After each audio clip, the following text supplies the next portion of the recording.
Практичность и домовитость – черты свиньи, но ее также называют любительницей красивых и модных вещей, комфорта и чуть ли не роскоши. Подарки на Новый год должны быть эстетически привлекательными и полезными, но не обязательно дорогими. Нежным и домашним девам можно подарить все, что улучшит качество их жизни. От изящных цветочных горшков до шкатулочек для украшений, от кухонных подставок до умной электроники. Можно подарить даже деньги в красивом конверте. С весами, стремящимися к гармонизации окружающего пространства, надо быть внимательнее.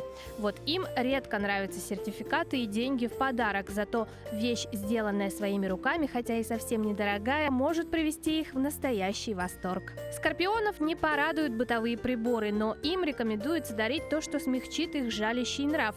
Идеи подарков для них таковы: необычные, но эксклюзивные вещи вроде роскошно мягких тапочек, собственноручно связанного свитера, шарфа, шапочки или яркое, теплое, лоскутное одеяло. Стрельцы тоже огненный знак, хотя и уступающий Овну в неукротимости.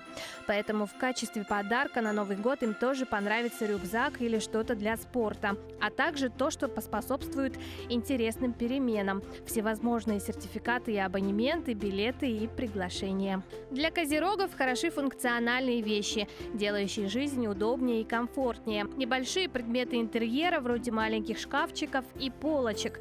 Однако для этого знака важен дизайн. Козероги практичны, но, как и хозяйка года, не чужды красоте. Водолеям интересна оригинальность и необычность, поэтому стоимость подарка не важна. Одежда и предметы для дома с портретами символа года точно понравятся, в том числе авторские мягкие игрушки и неординарные сувениры. Рыбы известны своей романтичностью и чувствительностью, поэтому земные подарки их не всегда радуют.